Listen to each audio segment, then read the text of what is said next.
اور رحمت عالم صلی اللہ علیہ وسلم کی احادیث کے مطالعے سے یہ پتہ چلتا ہے کہ نبی کریم صلی اللہ علیہ وسلم اپنے صحابہ اکرام کو جن مختلف اسالیب میں مختلف انداز سے تعلیم دیتے تھے، ان میں ایک یہ انداز بھی تھا، امتحان کا انداز بھی تھا۔ شام کے مشہور عالم ہیں حضرت شیخ عبد الفتاح ابو غدہ رحمۃ اللہ علیہ، بڑی عرب علماء کی قابل قدر شخصیت ہیں، اور ہمارے عجم علماء کا بھی بڑا احترام کرتے تھے اور یہاں تشریف لاتے تھے۔ کراچی میں صرف اس مقصد کے لیے تشریف لاتے تھے کہ یہاں کے علماء سے استفادہ کریں، اور حدیث پہ کام کرنے کی وجہ سے اللہ رب العزت نے ان کو یہ مقام عطا کیا کہ ان کو سعودی عرب کا جو ایک بڑا ایوارڈ ہے، شاہ فیصل ایوارڈ، وہ ان کو ایک موقع پر ملا۔ حدیث پر بڑا کام کیا انہوں نے، اور عرب علماء کے جو کتابیں ہیں ان پر بھی حاشیے لکھے، اور جو ہمارے عجم کے علماء ہیں، ہندوستان کے علماء، پاکستان کے علماء، ان کی کتابوں پر بھی الگ سے انہوں نے حاشیہ لکھا۔ تو وہ یہاں اس مقصد کے لیے تشریف لایا کرتے ہیں، تو انہوں نے باقاعدہ ایک کتاب لکھی ہے، الرسول المعلم و اسالیبہ فی التعلیم، کہ نبی معلم یعنی رحمت کائنات صلی اللہ علیہ وسلم اور ان کے تعلیم کے اسلوب، ان کے تعلیم دینے کے مختلف انداز، اسالیب، مختلف طریقے، یہ ایک مستقل کتاب اور بہت عمدہ کتاب ہے۔ میں عربی کا ذوق رکھنے والے ہمارے طلباء ہوں یا اساتذہ، ان سے میں یہ گزارش کروں گا کہ یہ کتاب ضرور اس کو اپنے مطالعے میں لائیں، بہت عمدہ کتاب ہے۔ تو انہوں نے وہ بہت عمدہ انداز سے یہ بتایا ہے کہ نبی کریم صلی اللہ علیہ وسلم کے تعلیم کے انداز کیا تھا، کس کس طریقے سے وہ کبھی نقشوں کے ذریعے سے، اور اسی طرح کبھی سوال کے انداز سے، کبھی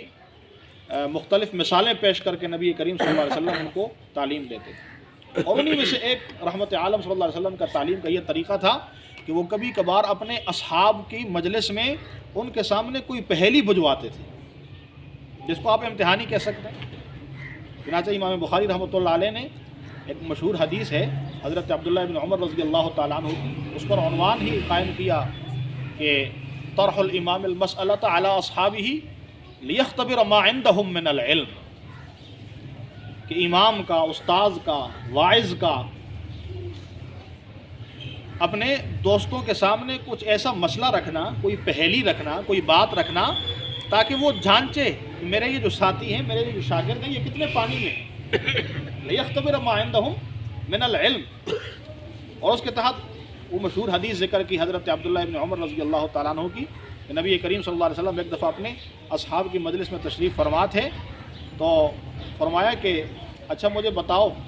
اس درخت کے بارے میں کہ جو بڑا بابرکت درخت ہے اور اس کے پتے گرتے نہیں، اور وہ ہر موسم میں اپنا پھل دیتا ہے، اور اس کی جڑیں زمین میں پیوست ہوتی ہیں، بہت سختی کے ساتھ جا گزیں ہوتی ہیں زمین کے اندر، بتاؤ وہ کیا ہے؟ حضرت عبداللہ بن عمر رضی اللہ تعالیٰ عنہ فرماتے ہیں کہ سب صحابہ اکرام بڑے درجے کے بھی بیٹھے ہوئے ہیں، حضرات شیخین بھی بیٹھے ہوئے ہیں، اور میرے دل میں آیا کہ میں اس درخت کے بارے میں بتاؤں کہ وہ کون سا درخت ہے، لیکن میں خاموش ہوا کہ قوم کی جو برگزیدہ شخصیات تھیں، سربراوردہ شخصیات تھیں، وہ بیٹھی ہوئی تھی، اب اس میں مجھ چھوٹے سا طالب علم کیا عرض کرے وہاں، میں خاموش ہو گیا رعب کی وجہ سے۔ تو بعد میں پھر میں نے اپنے والد محترم کو بتایا، میرے دل میں تو آ گیا تھا کہ وہ کون سا درخت ہے۔ تو خیر صحابہ اکرام کے سامنے جب یہ سوال رحمت عالم صلی اللہ علیہ وسلم نے کیا کہ بتاؤ وہ کون سا درخت ہے اور اس کی نشانیاں بتائیں، یہ بالکل اسی طرح جس طرح ہم پہیلی بجواتے ہیں کہ ایسا درخت بتاؤ کہ جس کی یہ نشانیاں ہیں، یہ علامات ہیں، اس کے پتے نہیں گرتے، ہاں توتی اکلھا کل حین باذن ربھا، اپنا جو پھل ہے وہ ہر موسم میں دیتا ہے، جڑیں بڑی اس کی گہری ہوتی ہیں، اور اس کے فائدے ہی فائدے ہیں۔ تو صحابہ اکرام حالانکہ عرب کے ماحول میں رہتے تھے، عرب کے ماحول میں رہتے تھے، اور وہاں پر تو ان کا واسطہ اس درخت سے پڑتا رہتا تھا، لیکن اس کے باوجود بھی اس موقع پر ان کی نظر اس درخت کی طرف نہیں گئی۔ اور حدیث میں آتا ہے کہ وہ صحرا کی جو مختلف بوٹیاں ہیں،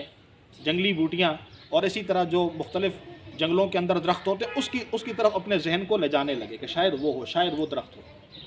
بلاخر اللہ کے رسول صلی اللہ علیہ وسلم نے بتایا کہ جس درخت کے بارے میں نے تم سے پوچھا ہے وہ کھجور کا درخت ہے۔ فرمایا کھجور کا درخت ایسا درخت ہے کہ اس کی مثال بندہ مومن کی طرح ہے، یا بندہ مومن کی مثال اس کھجور کی طرح ہے کہ جس طرح وہ درخت ہر حالت میں کسی بھی نفع سے خالی نہیں ہوتا، کہ جب وہ اپنے تنے پہ کھڑا ہوتا ہے تو تمہیں پھل دیتا ہے، ہر موسم میں تمہیں پھل دیتا ہے، اس کے پتے تمہارے لیے چھاؤں بن جاتے ہیں، اور اگر تم اسے کاٹ لو تو اس کے پتے لکھنے کے کام آتے ہیں، اس کا چھلکا کام آتا ہے، اس کے اندر جو جمار ہوتی ہے گودا، اس کے بالکل جڑ کے اندر ہوتی ہے گودا ہوتا ہے، وہ کھانے کے کام آ جاتا ہے۔ اس کی کھجور کتنی نفع مند چیز ہے، اس کی گٹھلی بھی جانوروں کے کھانے کے کام آتی ہے۔ غرض کسی حالت میں وہ درخت ایسا نہیں ہوتا کہ وہ ناکارہ ہو یا ضائع ہو جائے، بلکہ ہر حالت میں اس کا ایک ایک جز انسان کو، انسانیت کو، حیوانات کو فائدہ پہنچاتا ہے۔ بندہ مومن کی مثال بھی اسی طرح ہے کہ بندہ مومن بھی کسی حالت میں نقصان کا باعث نہیں بنتا۔ اگر واقعی وہ بندہ مومن ہو، ایمان والا ہو، اپنے ایمان کے تقاضوں کو سمجھتا ہو، تو وہ ہر حالت میں انشاءاللہ انسانیت کے لیے فائدے کا ذریعہ ہی ہوگا، اپنے اخلاق کی وجہ سے، اپنے کردار، اپنی سیرت اور اپنے رویوں کی وجہ سے، اپنی گفتگو کے ذریعے سے، اپنے مختلف اعضاء کے ذریعے سے وہ انشاءاللہ فائدے کا ذریعہ ہوگا۔ تو اب دیکھیں یہاں پر رحمت عالم صلی اللہ علیہ وسلم نے پہلی کا انداز اختیار کیا، امتحان کا، یہیں سے پھر امتحان کی بنیاد پڑتی ہے۔ رحمت عالم صلی اللہ علیہ وسلم نے اپنے اصحاب کے علم کو دیکھا کہ میرے اصحاب جو ہیں ان کا علم کتنی مقدار میں ہے، اور کون کس طرح علم کی بات کو پہلے پہنچتا ہے۔ اسی سے پھر علماء نے یہ کہا کہ اسی سے جو ہم مختلف فنون کے اندر دیکھتے ہیں نا، کہ مختلف فنون کے اندر مختلف جو اصحاب فن ہیں انہوں نے پہیلیوں کا ایک مستقل فن ایجاد کیا۔ چنانچہ جو میراث والے حضرات ہیں ان کے ہاں اسی پہیلی کے فن کو معایات کہا جاتا ہے، اور جو نحو والے حضرات ہیں ان کے ہاں اس کو احاجی کہا جاتا ہے، اور فقہ والوں کے ہاں بھی ایک اس کا مستقل نام تھا، ابھی میرے ذہن میں نہیں آ رہا۔ تو ہر ایک نے اپنے اپنے علوم کے اندر اس کا ایک مستقل فن رکھا، وہ پہلیاں بجواتے رہتے ہیں۔ محدثین کے ہاں بھی اس کا استعمال ہوتا ہے۔ تو بہرحال عرض کرنے کا مقصد یہ ہے کہ یہ جو علم ہے یہ مختلف ذریعوں سے اس کے اندر پختگی آتی ہے۔ انسان جب بیٹھتا ہے امتحان حال میں تو ایک لحاظ سے تو دیکھا جائے یہ تو قسمت کا کھیل بھی ہوتا ہے۔ اسی وجہ سے ہمارے ہاں بعض وہ حضرات جو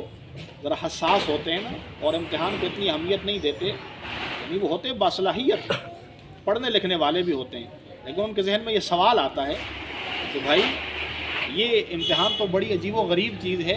کہ اس میں تو بعض اوقات وہ آدمی امتحان حال میں، مثال کے طور پر وہ طالب علم جس نے رات کو رٹا مار کے چند مقامات دیکھے ہوں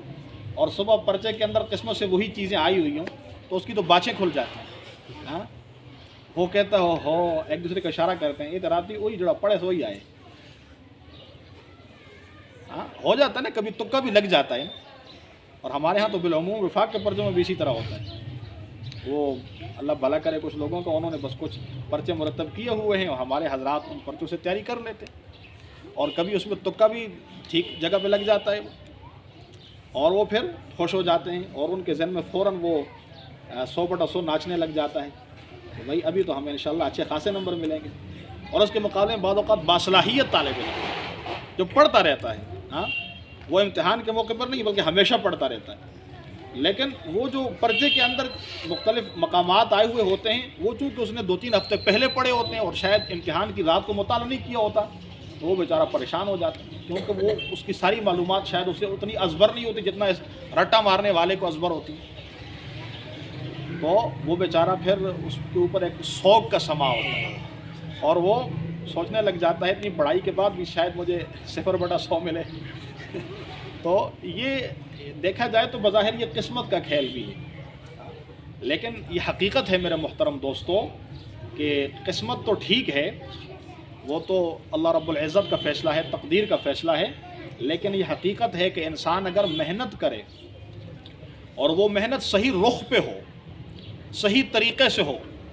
اور اپنے اساتذہ کے تجربے اور ان کی ہدایات کی روشنی میں ہو، اور اس کے ساتھ ساتھ پھر رجوع الی اللہ ہو، یہ بنیادی چیز ہے، اخلاص ہو، رجوع الی اللہ ہو، اور اپنے مقصد پہ نظر ہو کہ علم پڑھنے سے میرا مقصد کیا ہے، تو پھر یہ جو چیزیں ہوتی ہیں، رجوع الی اللہ، اللہ کی طرف رجوع کرنا، انابت اختیار کرنا، توبہ کرنا، دعا کا اہتمام کرنا، اور اپنی نیت کو درست کرنا،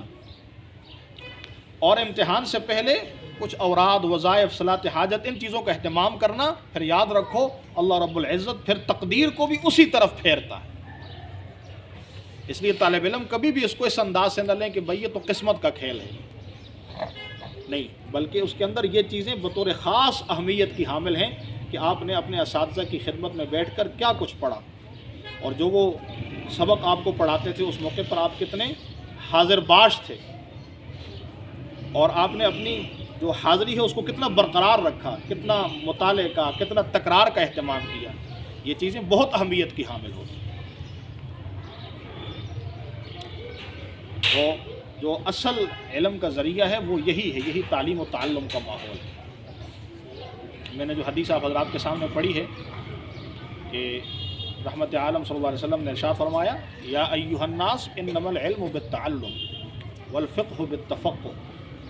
کہ لوگوں کہ علم تو سیکھنے سے آئے گا، اور جو سمجھ بوجھ ہے، گہری جو سمجھ ہے، وہ بھی تفقہ سے آئے گی. جو پرفیکٹ انڈرسٹینڈنگ ہے، جو دین کا گہرا علم ہے، درست علم، بصیرت والا علم، سمجھ بوجھ، فہم و فراست، انسان کا بصیرت کا حامل ہونا، دین کے اصولوں میں، شریعت کے اصولوں میں، آداب میں، فقہ کے مسائل میں، عقائد کے مسائل میں، اور اسی طرح تصوف کے مسائل میں بصیرت والا ہونا. یہ کس طرح ہوگا؟ یہ اہل فن کی خدمت میں باقاعدہ حاضر ہونے سے ہوگا.